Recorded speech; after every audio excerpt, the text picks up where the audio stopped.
Hiya, it's Alex, and welcome everyone to Year 5 of SilentClan. I can't believe we actually got here, and sorry for not uploading lately. I've been dealing with the last few weeks of school and various GCSE exams, so my upload schedule has been a bit more spotty. It's summer soon, so Year 6 should be up promptly. This is a very lore-heavy video, and it's been ages since I last uploaded, so if this is your first SilentClan video, or you just want a refresher, the playlist link is in the description. Also, subscribe and turn notifications on if you want to be back for Year 6. One more thing, I have an art fight, go Team Seafoam, which I'll also link in the description if you want to draw my OCs and potentially get revenged by me. I do friendly fire. I've got nothing else to say, so let's jump into the Dark Forest. Oh boy, there were some hard-hitting deaths this year. Firstly, we have Bellybolt and her son Mistlepaw, who both died this year at the ages of 84 moons and 6 moons respectively. Bellybolt died only a few moons into the year after she was found washed up on the shore. It was presumed that she'd been swept away by the particularly violent waves and killed. Since she died fairly early on in the year, there isn't much else to say about her, so let's move on to Mistlepaw. The first of the kits I'll be referring to as the British Airways kits. So named because I didn't realise until after I'd finished them that the distinctive marking I've given them all to tie them together is the BA swoosh logo. Anyway, Mistlepaw was the only son adopted by Pine and Bellybolt, a long-haired, black broken mackerel tabby tom with rexed fur and blue-green heterochromia, who was vengeful, interested in oddities, and confident with words. By the time of his apprentice ceremony, his mother Bellybolt was already dead, and he wished he could be there to see his apprenticeship to Snipbone. Sadly, on that very same moon, he was swept away in a flash flood in an event rather similar to his mother's death.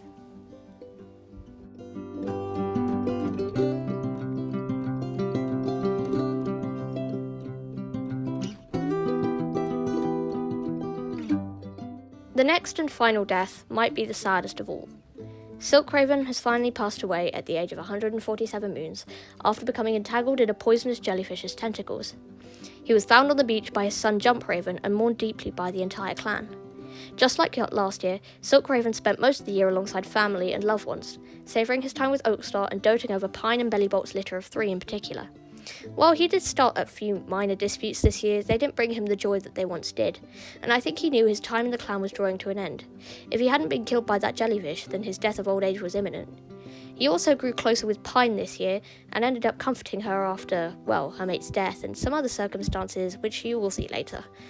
I'll really miss him. It feels like an era has ended with his death, and with that, another clan founder is gone.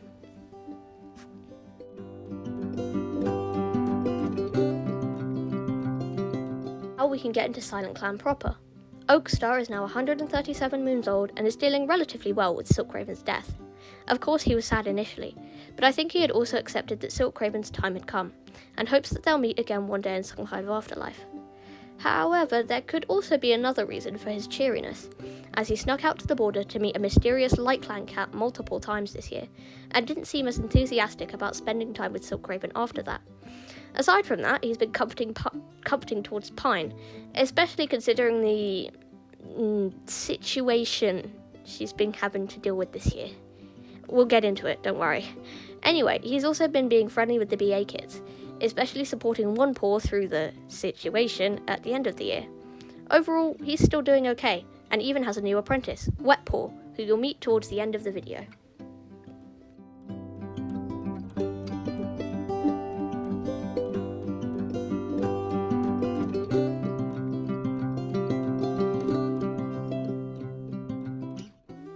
We don't actually have a deputy at the moment, thanks to circumstances, so let's move right on to the medicine den. Rainbow Flicker is still the sole medicine cat at the age of 28 moons, and she's actually pregnant. Oakstar is pretty chill on the rules regarding medicine cats, and besides, it's his daughter, so I've decided to allow her to keep her medicine cat position in the clan. Aside from her out-of-the-blue pregnancy, Rainbow Flicker's mostly been her cheery and silly self this year, running away from a cluster of inquisitive sand lizards while out collecting herbs. Like her parents, she's also been being friendly with Pine, and the two have come to consider each other their best friends.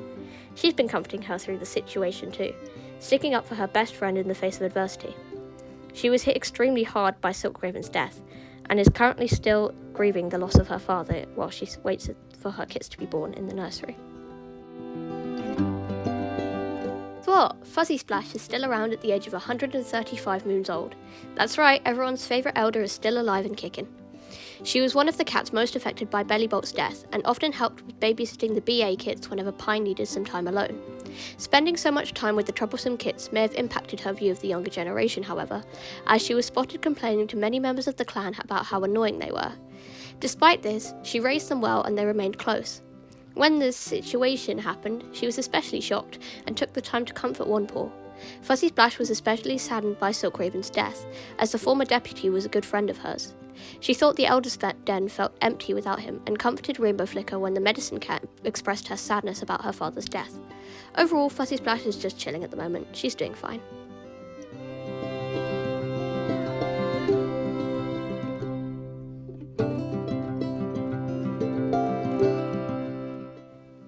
Next up on the roster are a pair of new faces. First, I'd like you to meet the 99-moon-old Blinky Claw. He's a short-haired, red, broken, braided tabby Bamoka Tom with waxed fur, a short tail, extra toes and aqua eyes, and is righteous and has ghost sense. Blinky Claw was once a kitty pet, but escaped from his 2 legs and roamed the beaches for a few moons before finally running into a SilentClan patrol. They invited him in and of course he accepted, marvelling at how fierce and strong even the youngest cats were.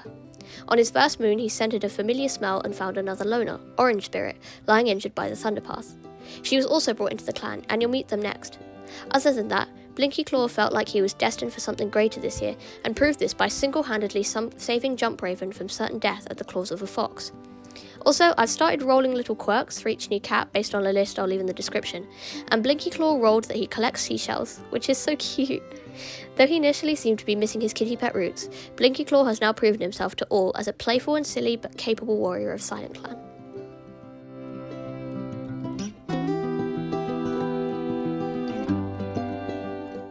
The final new face for now is Orange Spirit. She's a 77-moon-old, short-haired, white and blue silver grizzled spotted tabby sepia intersex non-binary cat with lime eyes. They use any and all pronouns, so that's what I'll be using for their updates from now on. She was the loner that Blinky Claw found injured by the Thunderpath, and though they did make a full recovery, he was left with a scar on the side of his face. They've been generally well received, asking Fuzzy Splash to tell her stories about what the clan was like before she joined, and most notably, he's been padding around after Rainbow Flicker a lot and asking questions about what it's like to be a medicine cat. I don't think fully grown warriors can choose to be medicine cats in-game, so if they show any more interest in the subject, I might just make her a medicine cat manually. Fun fact, he's also scared of the dark. Anyway, it's been a good year for Orange Spirit, and I can't wait to see what she gets up to in Year 6.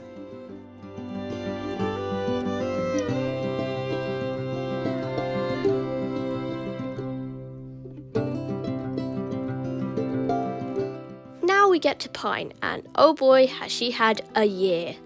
I probably won't be able to disclose much of what happened to her until later for the sake of suspense and the big reveal at the end of the video, but things have been rough. Let's get the basics out of the way first. She is now 73 moons old and gained her first apprentice this year, becoming her daughter One Paw's mentor.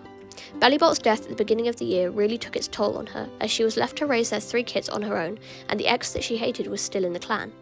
She was one of the cats who founded and invited Blinky Claw into the clan, but on that very same moon she suffered her next tragedy. Her son, Mistlepaw, was killed while out on his first patrol with his mentor. She was beginning to warm up to Snipbone, but after he caused, in inverted commas, the death of her son, she hated him. From then on, she withdrew herself from the clan for many moons and stayed in her nest, haunted by visions that would never come true of her son racing through the forest as an adult. It got so bad that she began to have reoccurring nightmares involving Mistlepaw's death, and she thought she would never recover. After she finally emerged from her grief, she vowed to spend as much time with her 2 remaining kits as possible, in the hope that they wouldn't be snatched away from her too. You'll see how well that turned out.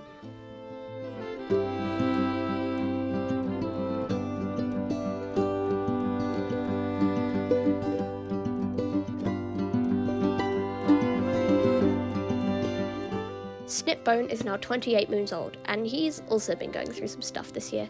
Not as much outward torment as a cat like Pine, but his bond to the Dark Forest has been growing stronger. You might have noticed that his trait has changed from Dark Forest Affinity to Deep Dark Forest Bond, the next stage up. His dreams and visions have been growing stronger and more violent recently, and towards the end of the year he woke up in a cold sweat, babbling about flashing fangs and spattering blood. Various Dark Forest cats keep coming to his dreams, and he's just not doing well generally. I'll keep an eye on him to see if this develops further in Year 6, and if he keeps fighting it or decides to maybe join them. When his father died at the end of the year, he wasn't outwardly sad about it like his siblings, but did take the time to lay flowers at his grave in secret, not wanting the clan to see how broken he was by his father's death.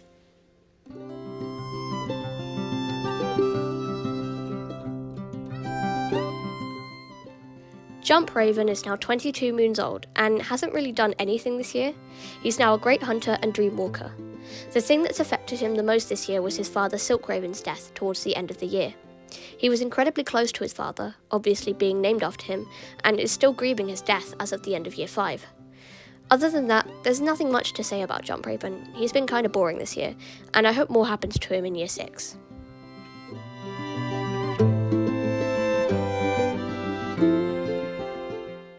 One Paw, who you will all remember as One Kit, is now 12 moons old and apprenticed under her mother Pine. She's a long-haired, black-broken mackerel tabby white molly with waxed fur and blue hazel heterochromia, who's strict and quick to make peace. One Paw was a typical excitable kit and wanted Oakstar to become her mentor, but was still happy when she was apprenticed to her mother Pine. When her brother died, she didn't have the heart to go and blame Snipbone for his death, as Pine was doing, so she shared her heartbreak with Rainbow Flicker, but that conversation led to them becoming resentful to each other. One Paw grieved her brother's death silently in the dark of the apprentice den, and almost completely shut down when her mother tried to ask what was wrong while out on patrol. She recognised that Pine already had her own grief to deal with, and instead chose to find comfort in Fuzzy Splash, Oakstar, and Silk Raven. She's actually currently injured and in the medicine den thanks to a 2-leg trap, which has given her a lot of time to think on the situation, which will be revealed very soon by the way, and her resentment towards a certain cat has been steadily growing.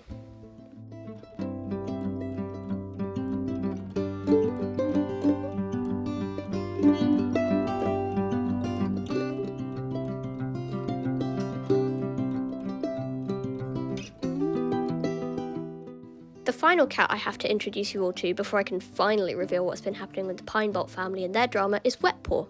She's a 9-moon-old, long-haired, black-broken, pinstripe Torbian white molly with yellow hazel eyes. Wetpaw was found wandering Hawk Clan's former territory after their complete eradication thanks to a famine that tore through their clan.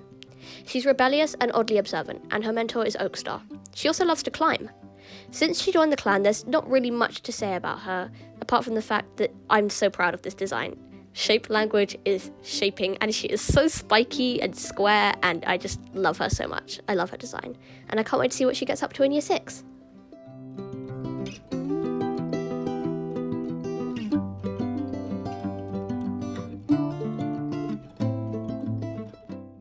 Okay, and now the moment you've all been waiting for.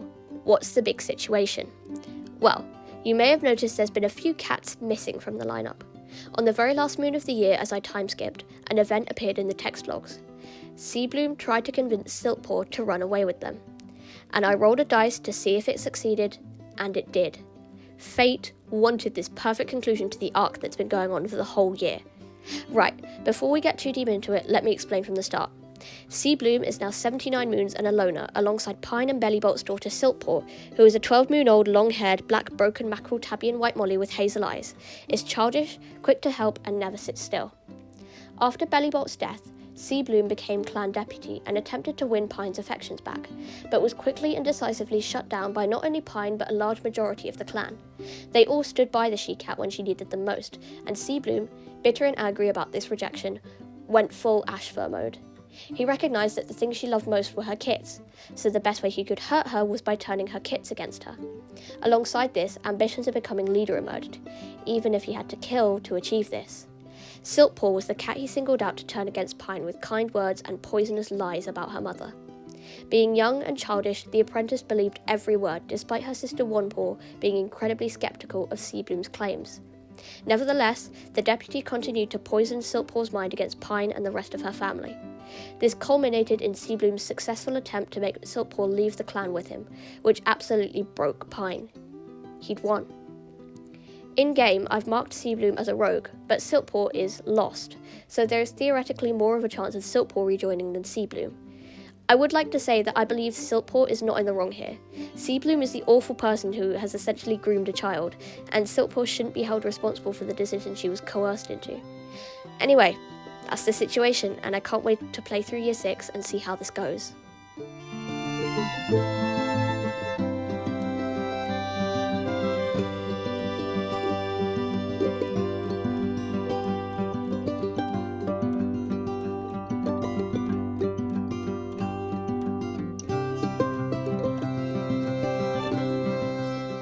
thank you so much for watching. I think this is the longest and most packed SilentClan video I've had to make so far, and I really hope you're enjoying seeing these stories unfold. Please leave a like if you are. It's been a hot minute since I've uploaded, so if you need a refresher on the lore of this series, then the link to that playlist will be in the description.